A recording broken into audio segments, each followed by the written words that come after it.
this is Roger. Thanks for dropping by. Welcome to the Sunday Orchid chat. For those of you who are relatively new to the channel, this is a regular feature. If at all possible, always done on a Sunday. Occasionally I have to move it because I'm busy on Sunday doing something else. It does happen. Not very often though. There are some other regular features you can look forward to. I do everything in bloom on the 8th, which I always try and do on the 8th. It's all in the name, you know. But I can't always do it. Sometimes it has to either be done a day early or a day late, but very rarely more than that. And that's where I just film everything I've got that's in bloom on that day. So no storing them up in advance, just as on the day. That's a regular monthly feature. And I usually do some series. We had our Project Orchids last year, which I will be starting again sometime in March, where I select a set of orchids that stay the same. And they're split into 3 or 4 groups. I haven't made my mind up yet. And I do 3 monthly updates throughout the year on the same set of plants in the same sequence. So like part 1 would be, say, 6 orchids in a certain order.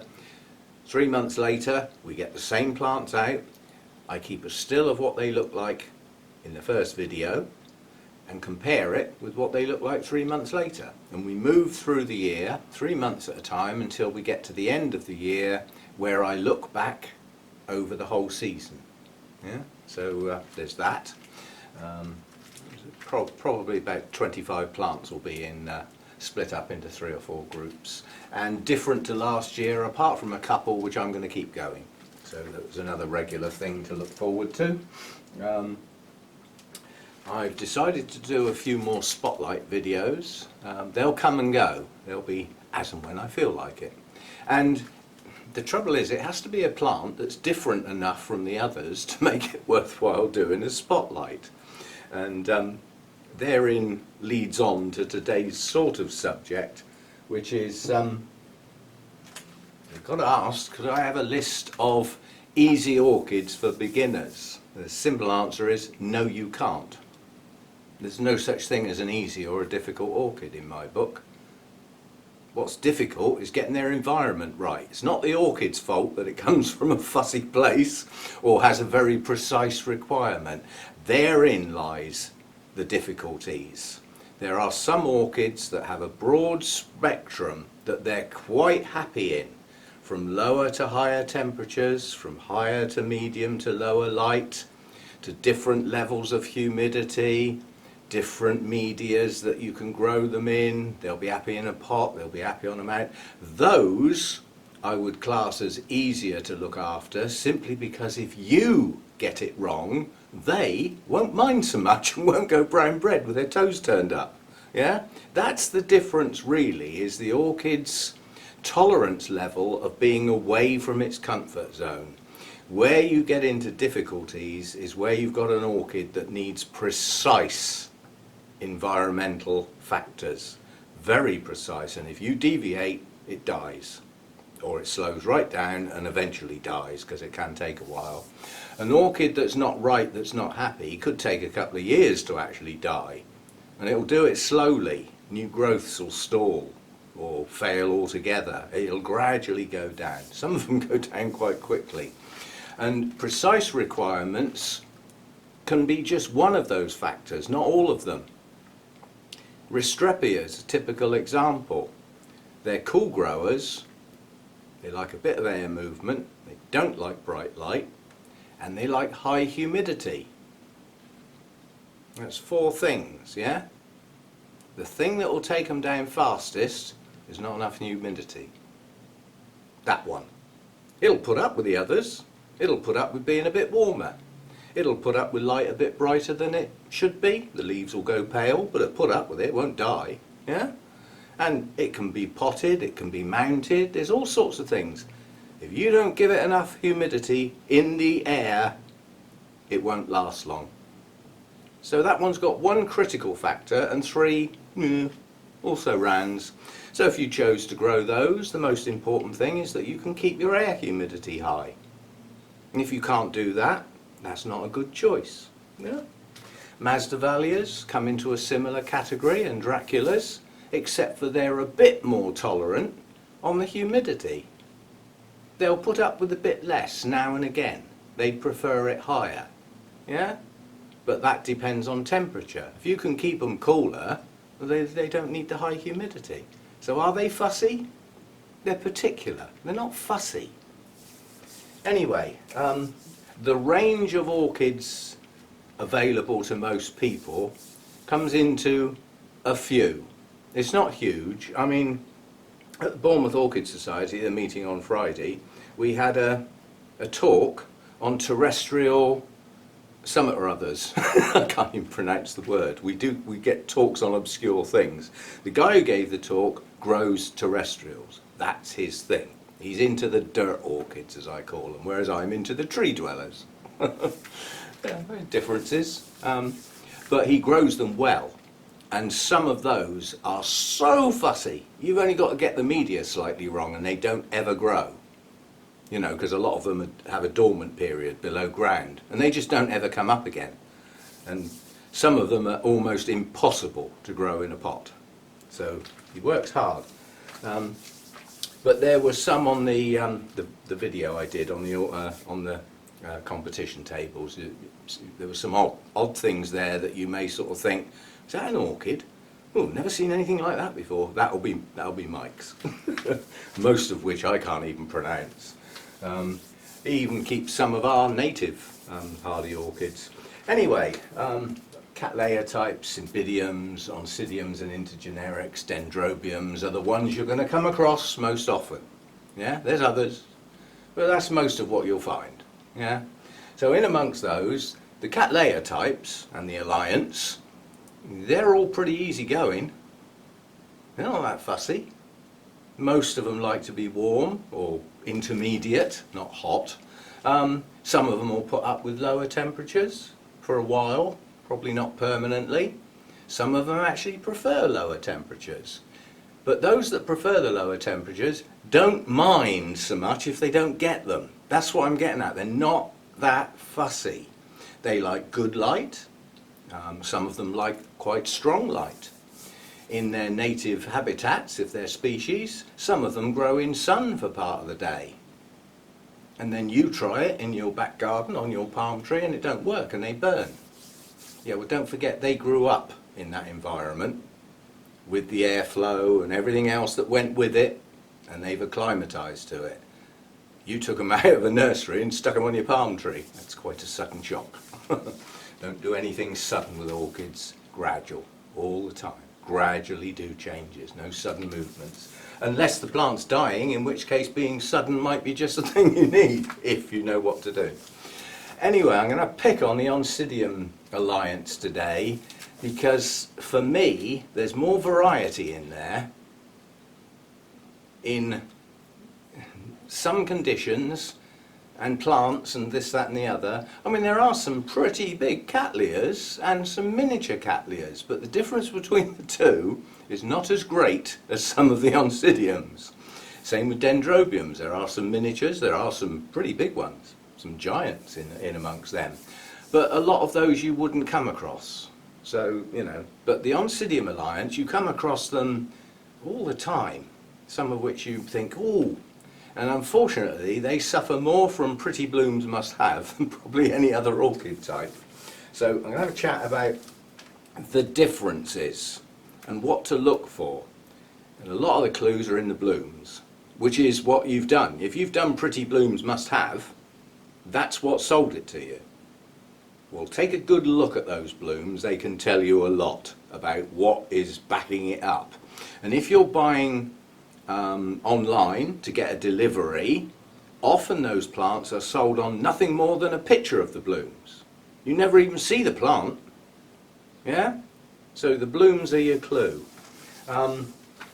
Right, what did I want to start with? I got some out in advance. I'm going to pick on this one. Now this is a recovery plant. This is not doing as well as it should do. And what I'm going to do now is anticipate what I'm going to do on the computer in a minute, because I've got to talk over things that don't exist at the moment because I'm doing a video. Right, so this is the Banfield Ara, Gilded Tower, Mystic Maze. Common as muck. Comes up for sale frequently. Yeah? And you will be sold by the gorgeous blooms which I'm now going to put up. So if you saw a picture of the blooms and thought, ah, those are absolutely stunning, must have, look at the blooms. What are the traits of that bloom? And the most obvious thing that you're looking at is long, spidery petals and sepals. That's got Brasier written all over it. Yeah, the Brasiers are the spider orchids, it's all in the name. And hybrids that have a reasonable percentage of Brasier in them will have that look. Some of the petals and sepals start getting a bit thicker because they've been hybridized with something else that isn't a spider orchid, and it'll change the look of the blooms. But long, spidery looking petals and sepals means you've got a Brasier. Right, now back to the plant. Okay, this is a recovering plant. So what we've got here is a couple of new growths. Yeah? Look what's behind it. How big do you think the leaves were on that pseudo bulb when they were still there? Yeah? The bloom was the clue. Brasiers tend to grow big. Out of all the Oncidium Alliance, that's where the monsters live, in amongst the Brasiers. And the same with the spike. You know, you get a picture of some blooms, you might get a picture with 2 or 3 blooms in focus. Yeah, well, if the camera backed up, you might see a flower spike more than 1 metre long with 30 odd blooms on. Have you got room for that? Did you know that's what you were going to get? So watch out for the Brasier types. That's where the monsters live. So this, if you saw that in a nursery, first of all you'd put it back on the shelf, unless you had a good look at it and made sure that it had some roots and everything and thought, yeah, I can make that grow, I can bring that on back to its normal size. But if you look at this growth here, it's starting to form its bulb. Look at the bulb behind it. That's what it can do. So that's one. Now I'm going to pick another one, because this one will grab you, it'll grab your attention, and that's the Shelob Tolkien. Yeah?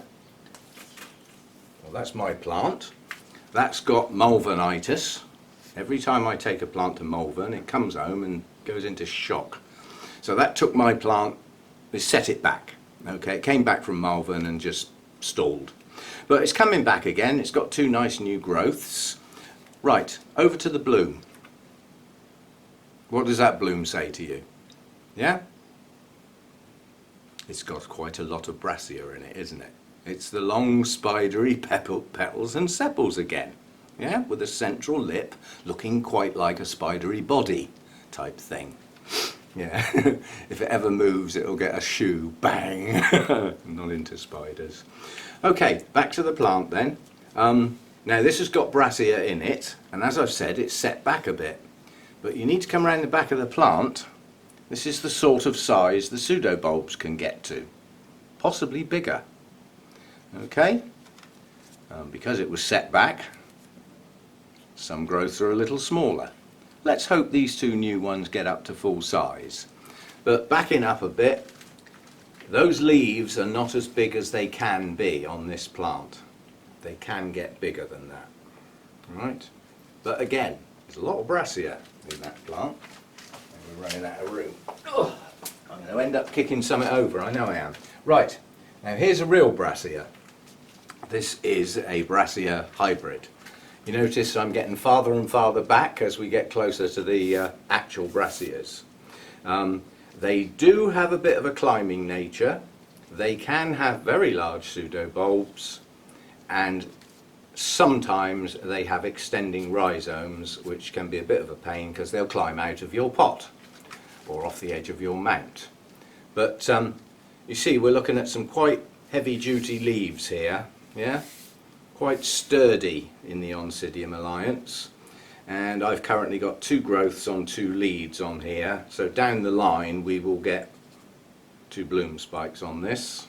And so that's a Brasier, but it's a hybrid. Right, now so that you know what I'm talking about, that's a Brasier. Have you got room for that? Now look at the size of pseudobulbs where my fingers are. Yeah? Well, that's got 5 new growths on it, so it's extending in 5 directions. It's highly likely to be 2 plants in there, maybe even 3. But nonetheless, it's in a single pot. That weighs a ton at the moment because it got watered thoroughly yesterday. But yeah, that's the Brasiers. That's how they can be. And that's what they aim for. So you might get a young plant that in its innocence hasn't taken off yet, and then gradually, as it becomes more mature, gets a better and stronger root system, that's what you can get. Bloom spikes on here are nearly a metre long. So when I get 5 of them later in the year, how much room is that going to take up? Watch your Brasiers. Signified by the blooms. The blooms tell you it's got an amount of Brasier in it. Right. And they're pretty easy going, quite honestly, as Brasiers go. Right. This is an Oncidium species, and I'm showing you this because this is what you don't do to Oncidiums. Now, the fact that it's a species in this case doesn't matter. What happened on here was Roger messed it up. Simple as that. It was in full bloom, trying to support a mass above ground, and Roger let it dry out for some considerable amount of time, to the point where the roots started to dry and in some cases die. And then it got soaked. It didn't use up the water quite so quickly because some of the roots weren't as good as they used to be, and I took the plant down. It will recover, so even though it's a species, it's vigorous, and anything that gets into, that Sotoanum, will impart its vigour. And it's a strange concept, because that can grow very large. I mean, the leaves that are left show you an example of how large the leaves can get, but the pseudobulbs don't get too big. Yeah? One thing I will point out, if you're looking at an Oncidium, the top of the pseudobulb will have 2 leaves coming out of it. And all the rest of the leaves are down, coming out from the base. Only 2 out of the top. Right, where did that come from? Over there. They don't have to be big. That's a twinkle. Okay, it's a tiny little piece of a twinkle, but it's still bloomed. Twinkles can bloom at quite a young age. They're very rewarding and don't take up loads of space. But they can grow quite big in volume. Not tall, but they can spread because they grow outwards from the centre. All the new growths come out away from the centre, so it forms a wide plant, not a tall plant. But they can grow quite big. Yeah. But given that last one I held up, that I managed to nearly kill, is a parent of that, believe it or not. So, if you looked at the bloom on here, which I won't be able to get that close, but because it will probably go out of focus, there's no sign of any spideriness in those blooms. No? So there's obviously no Brasier got anywhere near that. A typical Oncidium bloom looks like this. That's what Oncidium blooms tend to look like. Notice large, small. That's the trait of most of the Oncidiums. Yeah? That's their basic shape. Oncidiums themselves, before they start getting muddled up with other genera, like Miltonias and Brasiers, because they're at it all the time, these Oncidium Alliance types, before they get muddled up with anything else, that is a typical Oncidium shape. Right. Now, I'm not going to go there yet, I'm going to go here next. Now Now, to all intents and purposes, you take one look at that and you think, oh, that's an Oncidium. No, it's not. Well, it's got 2 leaves coming out of pseudobulb. Yep. They all have, except one. We'll get to that one in a minute. Yeah? So why isn't this an Oncidium then? Well, it's in the Oncidium Alliance, but this is a Miltonia. Yeah? Right, again, pop-up of the bloom. What is the trait of this bloom? Does it look like that Oncidium I just showed you, the bright yellow one? No, it doesn't. Does it look like Shelob Tolkien? No, it doesn't. Does it look somewhere in between the two? Sort of. The petals and sepals are relatively narrow. They do extend a bit, but you wouldn't call them spidery, but then they don't look like Oncidiums either. Now when you start looking at your intergenerics, you'll probably start seeing where the Miltonia bit is on some of the pictures. Yeah, you sort of think, oh, that's probably got Miltonia in it. And sometimes you can just look at the bloom and think, what could be in it? You may be totally wrong. Strange things happen when stuff gets hybridized. But a lot of it's relatively predictable. Otherwise, there'd be an awful lot of wasted time with the hybridizers. You know, they know when they're onto a winner. Normally, it does go wrong sometimes. Right, back to me. So, Miltonia, what's the difference between that and an Oncidium? Well, apart from the bloom shape, not a lot. I have found that the Miltonias are not so keen on fast airflow, dries their leaves off a bit, whereas the Oncidiums don't mind quite so much. They'll put up with a bit more airflow. So these like it, not still, but a slower air movement, stops the leaves drying out so quickly. And that may just be nothing more than the way the Miltonias have evolved.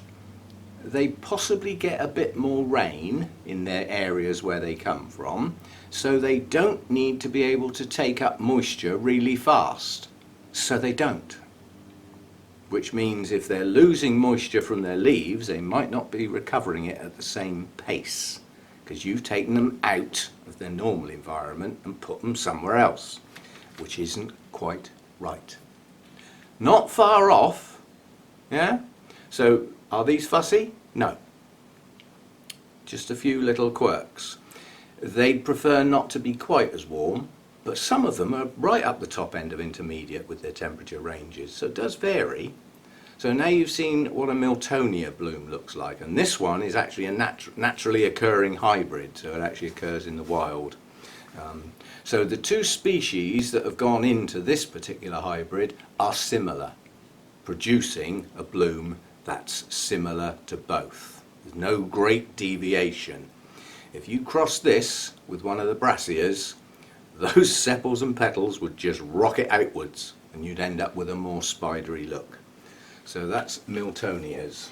You'll come across those in many, many hybrids. You don't very often come across the actual Miltonias for sale in the store-bought stuff. Not the pure Miltonias, only their offspring. And last of all, I'm going to pick that up. Right, Oncidium Alliance, yes.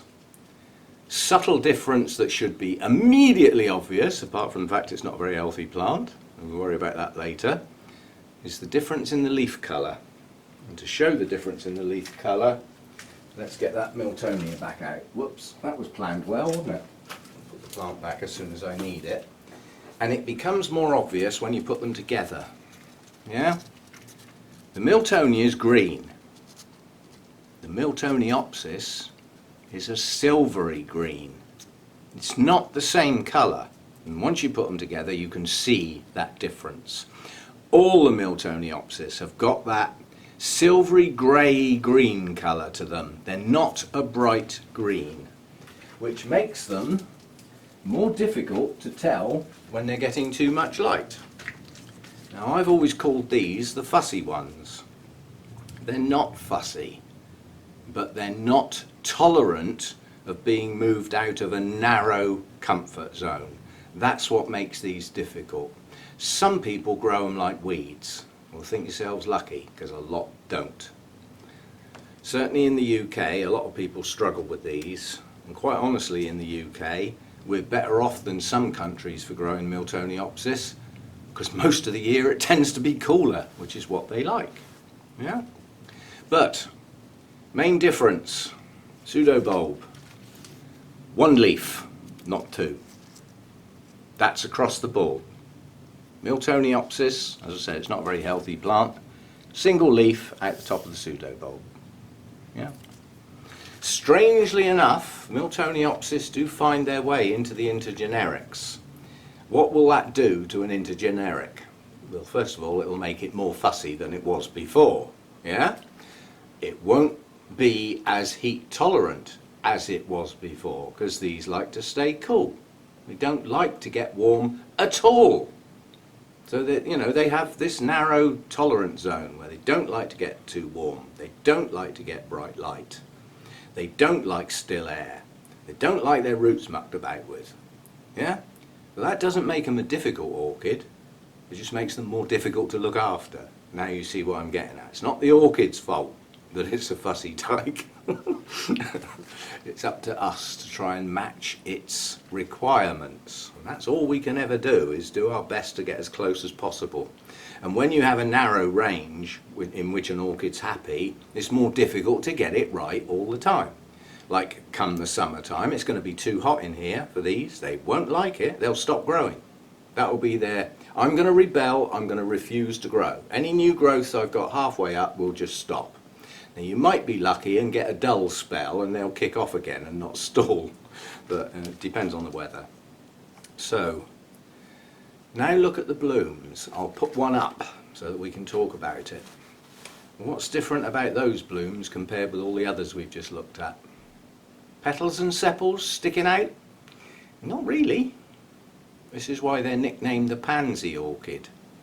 They're a roundish shape, and everything blends together around the edges to form almost a circle with very few gaps. That's different, isn't it? So if you're looking at an intergeneric that has some of those traits, the chances are it might well have some Miltoniopsis in it. I was just going to say, and if it has, avoid it like the plague. But no, all I'm saying is that if a Miltoniopsis has been introduced into an intergenetic, it will make the result more fussy. That's all. Yeah? It might only have 10% Miltoniopsis in it, in which case you can probably ignore it. There's not enough in there. But as soon as it gets up towards half, you know, 30, 40, 50% of the overall mix is Miltoniopsis, it'll adopt some of its funniness. So cooler growing, yeah? So there we go. So no such thing as a difficult orchid. I know what somebody's going to say. What do I think is my most difficult orchid? Without question, it's going to be a Miltoniopsis, isn't it? Which one? The one that's virtually dead and I may never recover. First of all, there's this one. They're not all big, are they? That's a species. That's a hybrid. That's a complex hybrid. Yeah? That's a species. And guess what? What's sticking out the top of the pseudobulbs?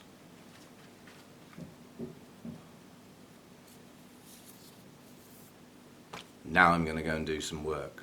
That is definitely a Miltoniopsis species. And there's a pseudobulb round the back with a single leaf. And there's the trouble is I haven't got many mature pseudobulbs, but there's definitely a pseudobulb there with two leaves coming out the top. But the majority of them have only got one leaf.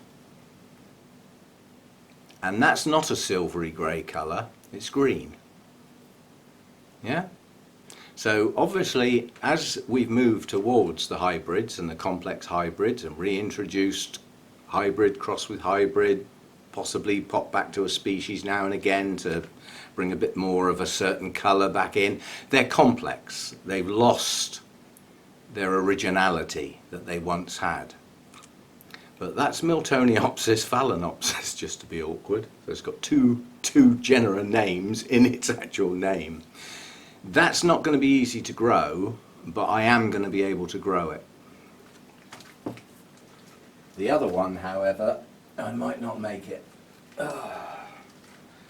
That's all I've got left. Most of the rest of the plant has just rotted and died. But I still have a pseudo bulb that hasn't rotted, and I do have a single leaf that's starting to yellow a little bit. If this doesn't push up a new growth soon, then I don't think it's going to make it. And I'd love to be able to take these sheaths off to get some light around the base. But there's nothing on the bottom of that pseudo bulb. I got a feeling the plant's already gone. But that would be my most difficult. It is intolerant of any changes whatsoever, and it's a shame, but I got a feeling I'm going to lose that.